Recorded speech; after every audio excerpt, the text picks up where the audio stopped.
Today is my first camping trip that I'll be sleeping in a car. I'll learn as I go, and I'll take you on this adventure trying to learn how to car camp. I'm here sitting in the car waiting for it to stop raining. Then I'm gonna set my car up for camping. I just stretched this tarp over my car and tied it on the best I could. I also cut down a small tree to use its sticks as prop ups to prop up one side of the tarp.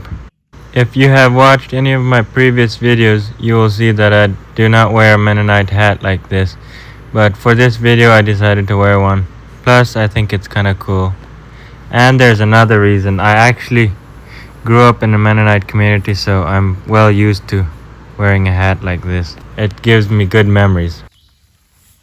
I think I'm gonna keep wearing this hat in my future videos. I had to keep adjusting the post and the string to spread out the tarp evenly and make it look nice. Hey, by the way, does this car camp look cool? Can you see the small creek in the background here? That is on the edge of my property. Then once I live here, I'll always have fresh flowing water. This log was so long I had a hard time getting it in between the trees. I had a hard time getting it in between the trees.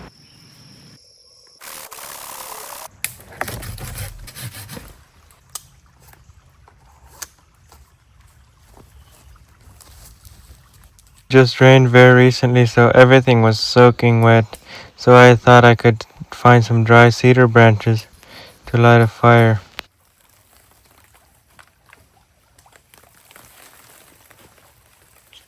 While I was gathering these cedar branches, I had to climb up like a monkey. I am curious if you guys can do it. Please tell me in the comments if you climb trees like that. I always did it when I was a kid. And I guess I'm still doing it. It's very fun.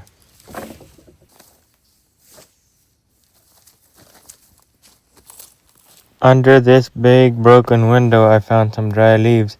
But in the woods, you should find some dry leaves under a cliff or big rocks, overhanging rocks.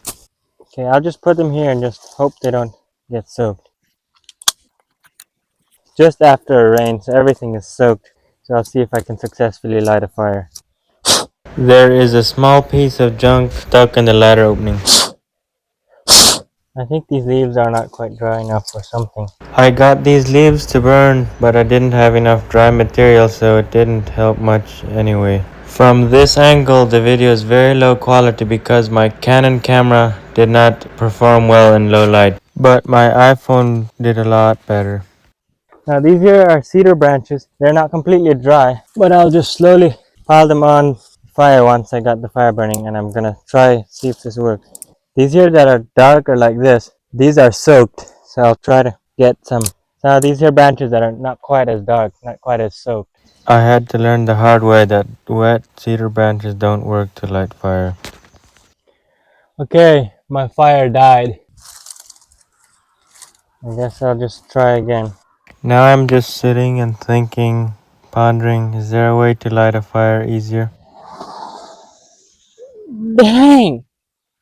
This doesn't work.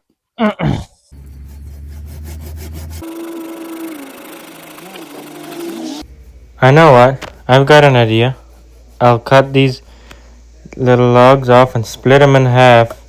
Then I'm gonna use the dry wood inside to light a fire. I think I cannot split sycamore. So what? If I can't split this sycamore, then I'm kinda sunk. And I can't even get the machete out. That really sucks. Well, I know a way I can get the piece off. This has always worked. I just kept beating at it till I got it off. Then I started cutting me lots of new little pieces from a different type of tree. At least now I can actually split it where the machete actually goes through.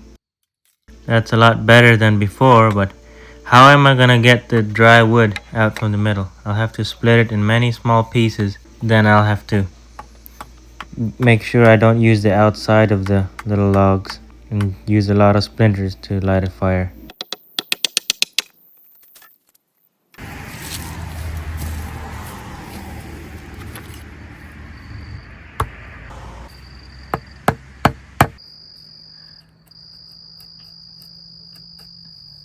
Right now I'm shaving off little splinters from these pieces and trying this method of lighting fire, but I wasn't successful. I've watched a YouTube video a couple years back where a guy did this, and he actually successfully lit a fire. But for me it didn't work, so I had to make splinters, and then it worked for me. I even struggled making splinters because the wood didn't split very well.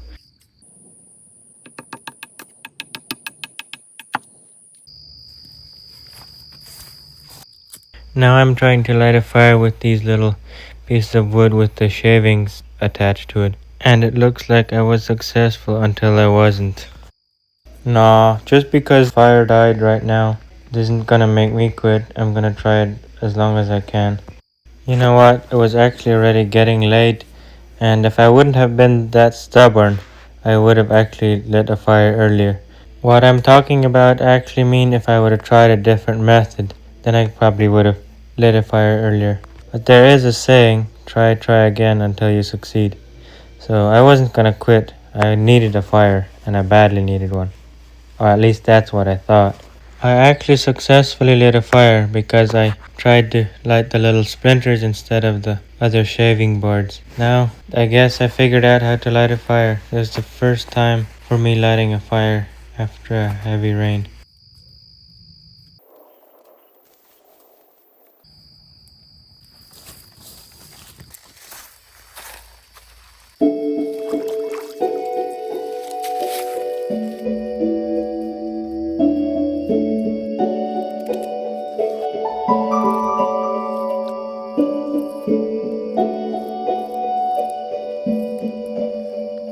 Look at this little cute crawdad. He's eating a piece of potato peel. I guess he found a new type of food, and there's a little buddy in the background. Look at him. His little brother or sister is right here, close by. Do you think I can eat this much ground beef? Well, I can't. It's way too much.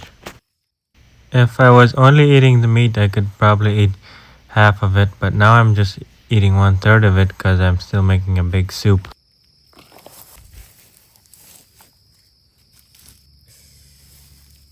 The fresh peas from the garden helped a lot in increasing the deliciousness of the soup.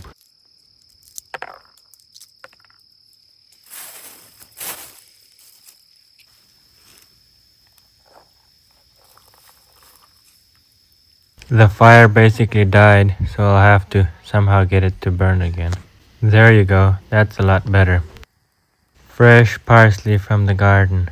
What a delicacy. Oh, I bet you can't guess how late it is by now already. It's 11 o'clock, and the reason it got so late is because I had a hard time starting a fire. Steak seasoning works just fine to season a soup. Then add a lot of salt. If you have a lot of potatoes, you need a lot of salt. But don't overdo it because you can get potatoes too salty. My mom always taught me to add the sour cream later to the soup so that the soup can boil faster without the sour cream. Supposedly the sour cream makes it boil slower. Then I use the stick to mix it all up.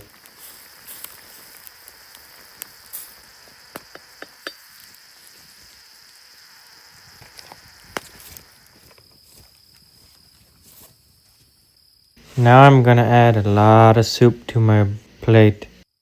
I can eat a lot of soup or a lot of food because I'm still kinda in the growing stage where you grow and you eat a lot.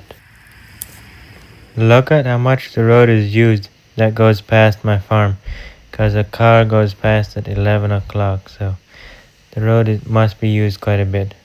That'll kinda suck when I live there. Time for me to go to bed. I'm just gonna use the passenger seat of the car because I didn't fix up a special bed inside. I was spending way too much time making a fire and stuff. It's not gonna be very comfortable sitting in the passenger seat of the car while I'm trying to sleep, but it's gonna have to do.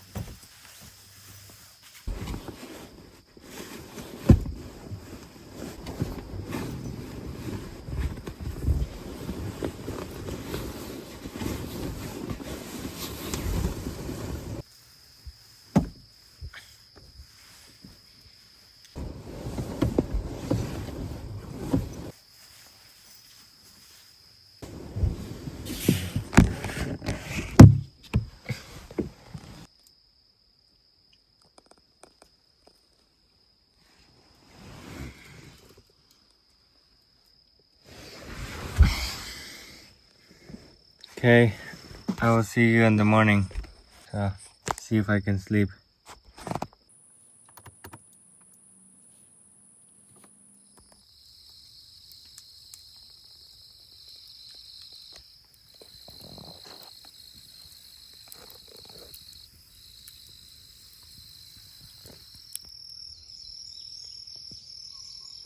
It would have made the bed a lot smoother and a lot more comfortable if I would have put a pillow here in this area where it's a hollow. So then I could have slept a lot more comfortable, but I forgot to bring a pillow from home. Oh boy, there's a lot of traffic here. Sadly, my place is right beside a highway, busy highway. That really sucks. But I'll just eat my leftover soup because I don't have time to heat it up or even make something else because I have to go and work. I wish I could have done this on a day where I didn't have to go to work.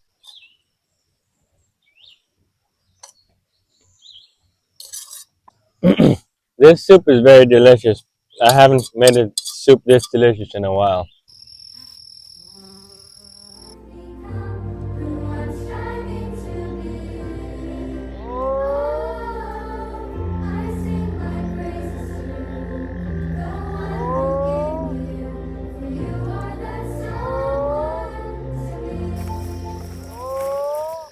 Thanks for watching, and I'll see you in this video.